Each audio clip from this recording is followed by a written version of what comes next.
they are clean, and I'm giving them things that have grown here. These are yam leaves. You've seen mulberry leaves. Yeah.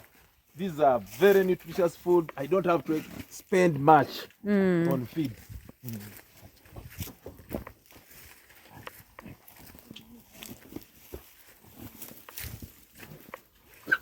Oh, they are piglets. Yeah. Yeah, these are 1 week piglets. This is large white. Yeah, it gave it has it has 8 piglets. Yeah, it gave birth to 8 piglets. And yeah. This is the newest project on the farm. It is so far 1 year, but I'm seeing it is so promising.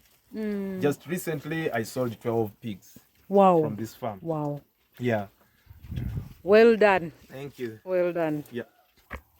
Yeah, this is land that I'm still, you know, when you are developing an agriculture model, it's a work in progress.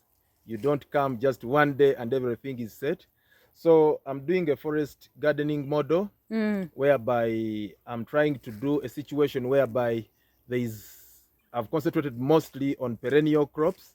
Yeah, I have mangoes, I have matoke, I have coffee, I have mulberry, I have breadfruit, I have starfruit, I have the undercover, the pumpkin. Yeah, so it's something that you go on developing as the time comes. So this is the starfruit, and yeah, it's a very nutritious fruit. I have lots of these in this garden. Yeah, and yeah, I keep this place even for shrubs that are medicinal. One thing that I decided when I took over this land is that I will not even remove medicinal plants that I find on the ground. I will not remove them because they are medicinal. They are good. Things like what the Baganda call bombo, things like ruvirizi, like yeah, lots of them. They are here, traditional trees and plants that people can use for whatever. So this is coffee. This is Corona coffee, Robusta.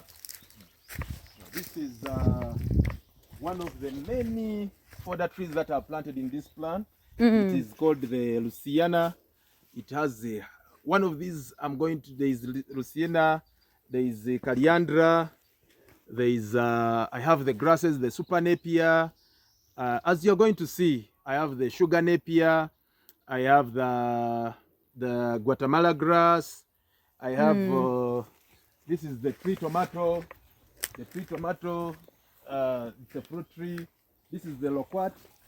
The loquat, what the Baganda call, yes, this is the loquat.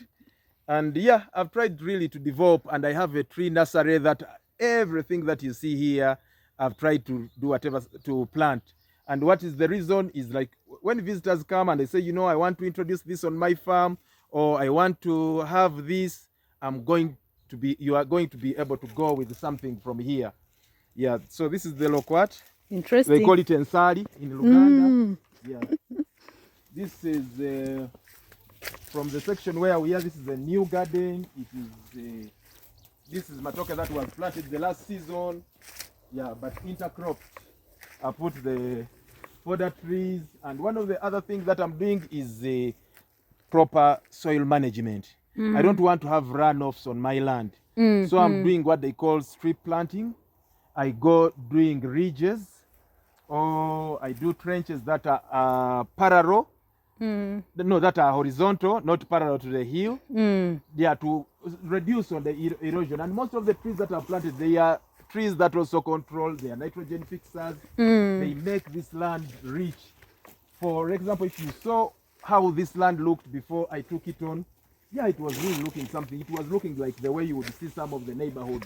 That doesn't really look so magnificent. So one of the things that I do, even when I'm planting the fodders, I do them in lines to ensure that there is no runoff. These are both fodders, and they are also trying to control the soil erosion. So this is the Guatemala grass. I've done like half an acre of Guatemala grass. There is something called Sesebania that I go plant within. This is Sesebania. So when I'm crushing a very rich food for my animals. These are good fodders for pigs, for cows, for goats, for goat farmers. Yeah, I have also a seed bank. You can see the mature coriander trees. You can see the mature Luciana trees. Yes. So this is the Luciana that is grown. It is seeding, so I harvest off the seeds and I plant them for other farmers to plant. This is Luciana, this is coriander, a mature coriander, but there is more mature corianders here. Yeah, so I'm trying to see how do other people benefit from this, or how do I multiply seed using this project. So yeah, those are mature mulberry trees, mature coriander trees, and as you can see, I went on doing lines. Yeah, so I've done fruit trees. There are also mangoes here. Yeah, mango trees. There are mango trees that are grafted. These are grafted mango trees. Yeah. So at any one time, there is something that I Even the cassava. Yeah, this is half an acre of cassava. This is really interesting. Yes, there is half an acre of cassava in this place. And yeah, so why do I do this? I ensure that I don't pay costs for my workers. My workers, I don't pay, food. Yeah, I spend very less on food. It is all food that is grown on the ground that they eat from the food that is here. Yeah, actually, during COVID, we really had a lot of food. Wow. When COVID came, we had a lot of food on this place. Yeah. Wow, wow. Yeah. So I'm doing sweet potatoes on this farm. I have like 2 acres of sweet potatoes. Yeah, sweet potatoes are easy to manage. They are very nutritious, and like I told you, here my food is for me, for the cows, and for the workers. Yeah, so this is food that the workers eat. The excess, I sell it out.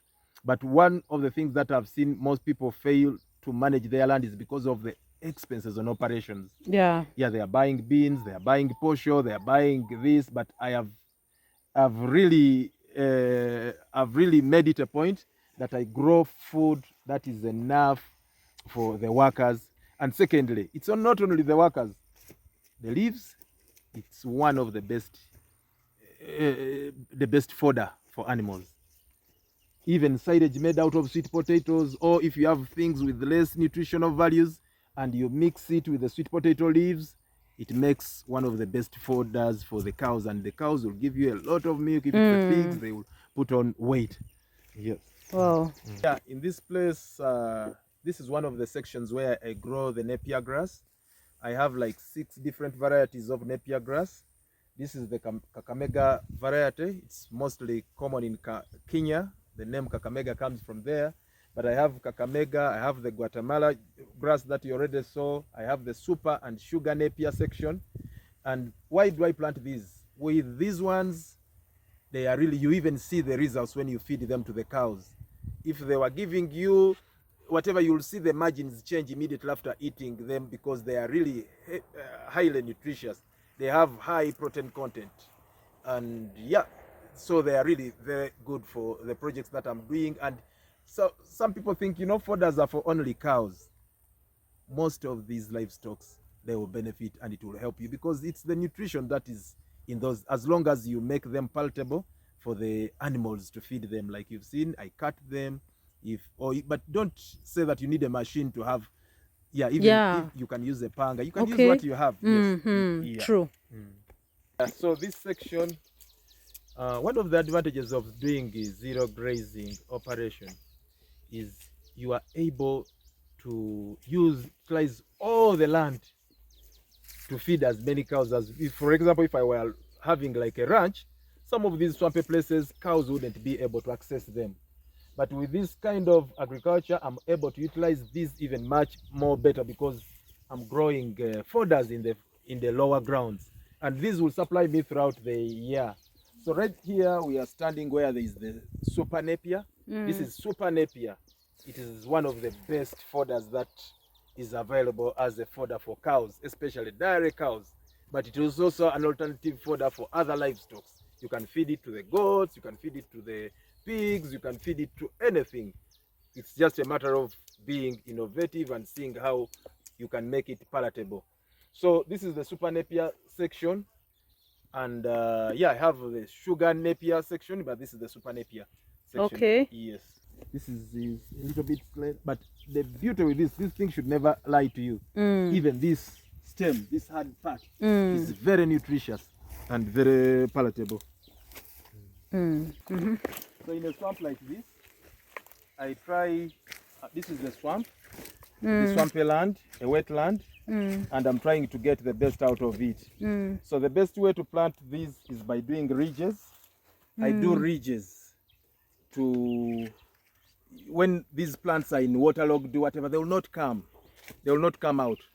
And what do I use to for them to look healthy as they are? I'm just using organic cow manure, composted cow manure, pig manure. I'm not buying the manures that I'm using here. And I'm able to utilize this land for the fodders. I do straight lines. This is for better management, for better planning. Even when people are harvesting, they will walk from the ridges and then come and harvest the whatever. I do some intermix. I mix with some few cereal plants. This is maize planted within the sugar Napier garden. Yes. Wow, interesting. The beauty of the plants that I plant in this garden is that they can literally grow anywhere in Uganda, especially in the tropical climate. Not even in the hard, some of them are drought resistant plants, but this particular fodder is called Gloricidia. And just take note, I'm not a scientist, just take note of the names that I give you. You're going to find this is one of the most nutritious plants, but again, neglected. Most people don't know about it. And I think I'm the only person maybe who even has it in the nursery. You know, or if there is any, there are very few, just because most people don't know it. It can grow into a big tree, but this is the best stage to harvest it for animals. Yeah, you cut it into small, this is very palatable stem. You can actually break it. It's very palatable. Should I demonstrate for you? Yeah, please. Yeah, you can, you see, the cow will eat it. It's very palatable, but very rich in nutrients. Yes, it has more protein content. It has phosphate. The scientists will tell you all those things. Some actually, they are even nitrogen fixers. So I have these plants. You can see the next one is there. Yeah. I have them. Even the other, that's a mature one. That's a mature tree. So some of them I'm leaving them such that I can multiply more of these. So what do you do with these trees?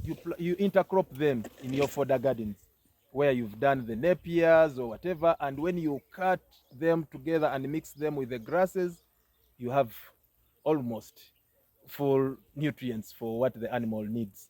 Wow. Yeah. So this is Gloricidia. Do strip gardening when I'm planting most of the plants that I do here.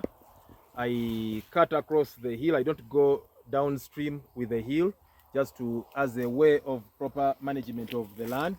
So here you can see, this is the mulberry trees.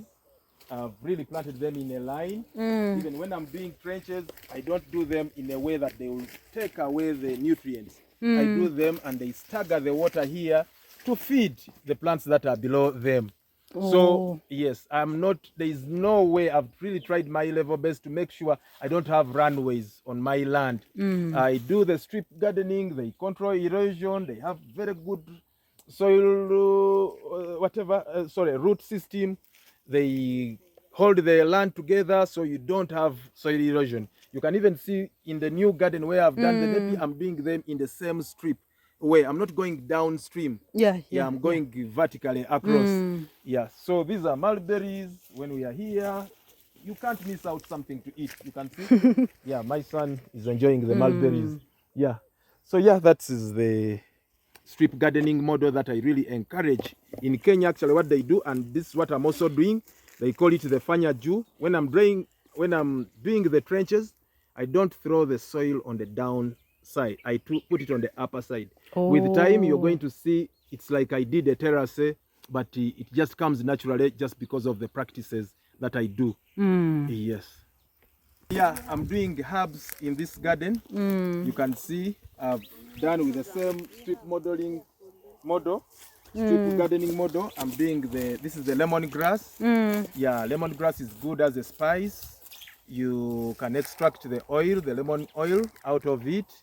It's a mosquito repellent and many other use. It's even good for mulching. You can even use it for mulching if you have, but of course it's like in your mind you're saying, man, I'm using a very, but one of the things that I'm doing, most of the plants here that I've planted don't need pesticides. Wow. They are trees that blend well in a tropical climate. They naturally blend well in a tropical climate, so they don't need. So yeah, this is the so that's it. This is the new garden. This is just tried developing it. It's almost coming to a year, and the matoke is beginning to fruit. These are the first fruits. And yeah, I've done strip gardening within to control soil erosion.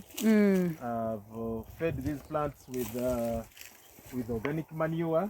Yeah, like I said, I don't spend anything, almost anything on pesticides. Yeah, so, but I do strip gardening. I do the food for people. I'm doing the forestry. These are good trees. They are nitrogen fixers. They are good shade trees for whatever.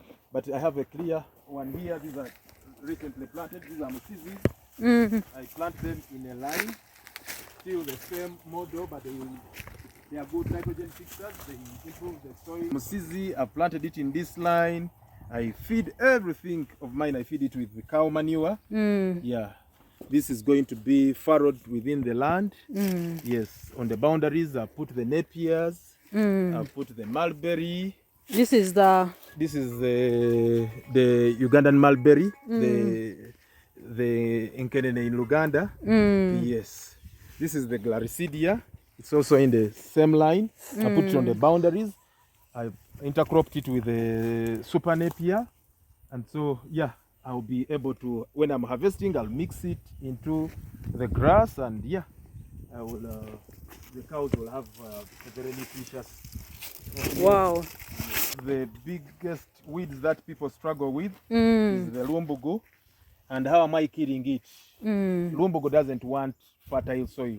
It doesn't want cow manure, so I keep mixing this cow manure in the soil here. Eventually, they will die. Wow. Yeah, without using fungicides, without using those strong chemicals that are not good for the microbes in the land. I'm really trying to be organic. I don't want to have things that are unhealthy, and I think the future really is for the organic farmer in future. True. Yeah, to have healthy foods.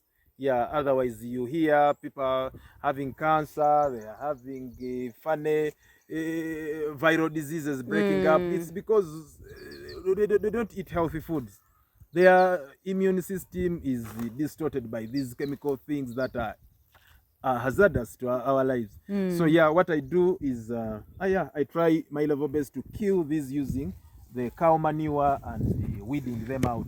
Eventually they don't like fertility. You can see wherever you are seeing the cow manure, it's dry. It's dry. Okay. The sugar Napier, you can see it's different from the Super Napier. Yeah, this is more, you can see that whitish stuff like chalk on the surface. Yeah, it doesn't have those piercing things. Yeah, it is good but very nutritious. This is the sugar Napier. Yeah, if you harvest it at this stage, this is the best stage to harvest it. The younger, the better. Yes.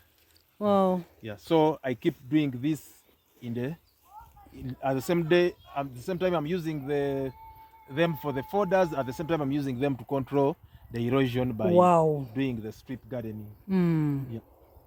I've told you I plant a lot of fodders because my primary goal is to have enough feeds for the animals, and as an animal farmer I plant these fodders for the animals. So here where I am is a field with the Guatemala grass. The beauty with it, you see it like this, just within a small space you will have really plenty of fodder. They are big producers, and so one of the things is we are trying to maximize land. we are trying to maximize land in a small space to have much more fodder. So where you get this like in a very small, you'll be amused at the amount of fodder that comes from one plant like this. Yeah, it has a lot of fodder. They are thick, they are succulent, full of water. And so what do? This is bracharia. I intercrop with them. I intercrop here is just fodders, different fodders. Yeah, but mostly it's a field that is meant for the Guatemala grass. How big is it, the land? This one is half an acre of Guatemala grass. Yeah. Okay. Yes.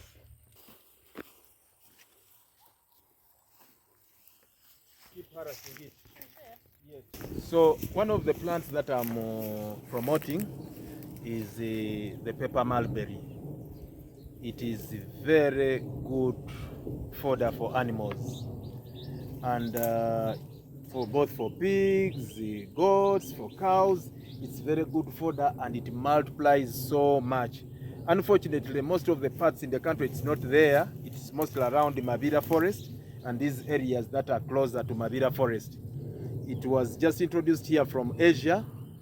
And yeah, if you go Western Uganda, if you went to Fort Poto, you went to wherever, Kibale, Mitiana, you will not see almost any of this tree. But it grows everywhere. It's drought resistant and it multiplies so fast. So I plant this, I give seedlings to people, plant materials for this. And yeah, it is one of those things that I think every farmer should have.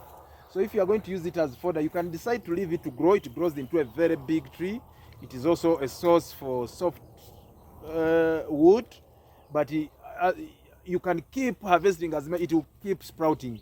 It's a massive producer of fodder, of foliage. Yeah. Wow. The things that I decided to do, like on my farm, I've hardly planted pine or eucalyptus, and most people are doing eucalyptus for their forestry business or gardening. And so for me, I decided to plant this umbrella tree. I forget the scientific name, but yeah, just because it blends well with the soil. I don't want to do something that is detrimental to the soil, that just pulls out of the. I want a tree that blends well with the land. It enriches it. So I decided to plant this because I had a lot of negative things about pine and eucalyptus, and I didn't want to risk do pine and eucalyptus in this part of the land. Yeah, so I did.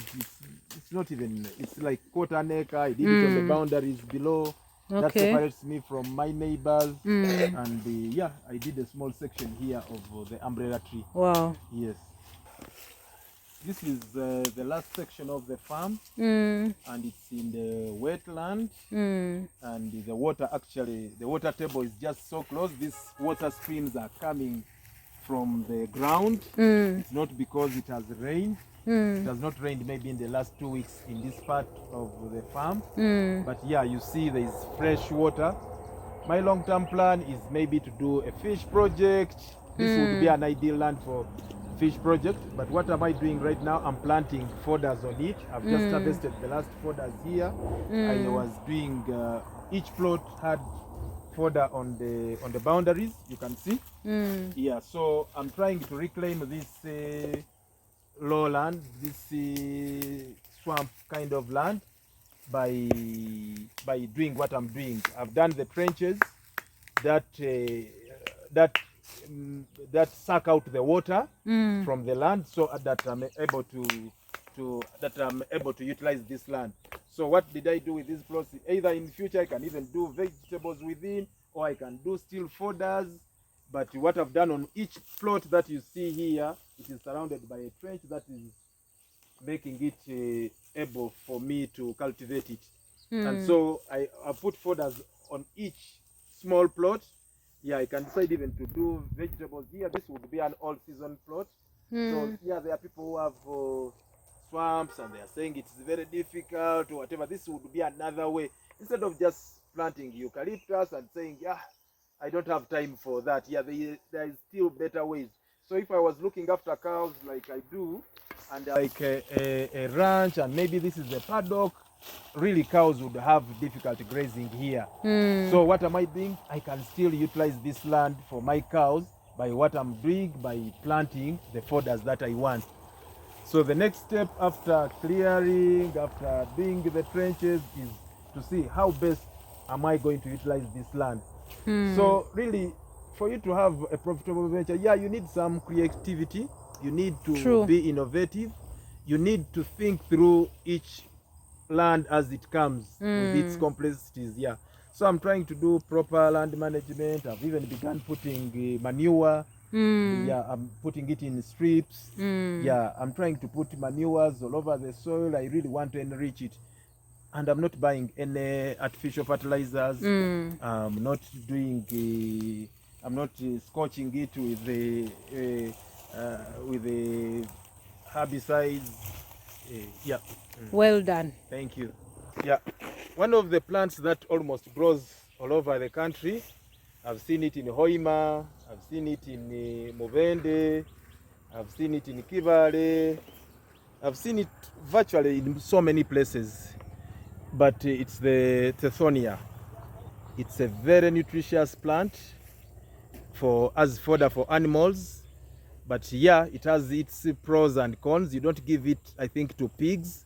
But if you are to give it to the pigs, you have to dry it because of the scientific word is I keep forgetting. But you know, this is one of the nutritious plant that you can give virtually to all animals, and it is also manure. If you slash, if it's mature like this, you slash. The best one to feed for animals, it has to be young before it flowers. This flower is very poisonous to the animal. Oh. You don't wait for it to flower to give it to the animals. But again, there is what you can use it. If you soak them so many in a tank, it's a good pesticide, a good organic pesticide. Wow. It will chase away all pests from your garden. So this is one of the plants that I've been promoting. I know how to propagate it. I've been giving people seedlings in sacks, and yeah, you plant it and you'll have wonders. We've not had rain for a long time in this part of the village, but one of the things that I strive to achieve is to use the God-given natural resources to answer to one of the challenges that we have. Yes, I'm blessed that this land has natural wells and water, but also one of the other things that I would want people to remodel is to have water conservation, like from their rooftops or something like that, especially for a farm. This would be good water for the animals, good water if maybe well filtered and cooked, also maybe for human consumption. But you know, here I'm using natural gravity. As long as these tanks are laid down below where the water is coming, water will come. It comes, enters this, and usually it goes at the same time up. I'm using gravity. Wow. Yeah, so this just comes and they will all go. This is 1,000, 2,000, 3,000 liters. Wow. But this just takes one heavy rainfall or two at most to fill these tanks. So what do? Each time it is rainy season, I make sure the tanks are filled. Like I get this water such that, you know, I have enough water. My workers don't have to go to the well to get water.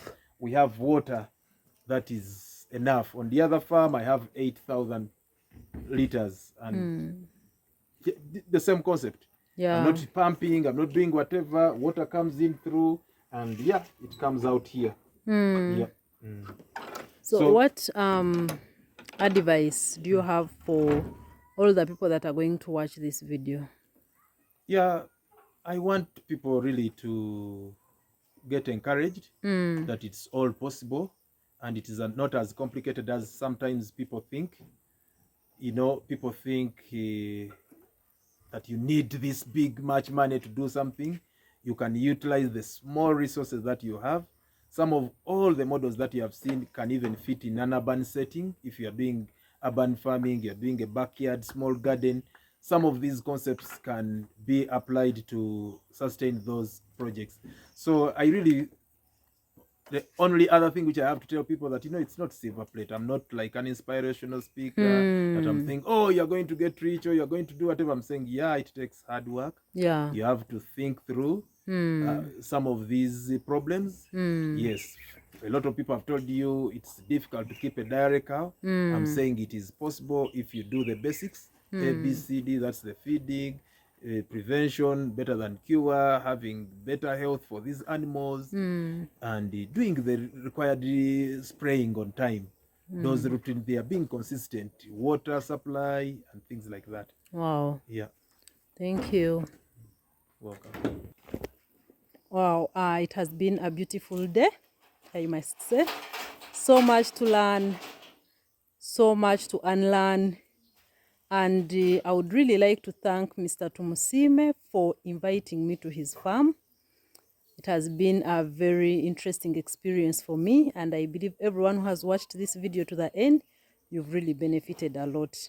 As we always say, we are saying no to idle land, and he has really demonstrated it so well. I hope you learn a thing, one or two things from his farm. Thank you so much.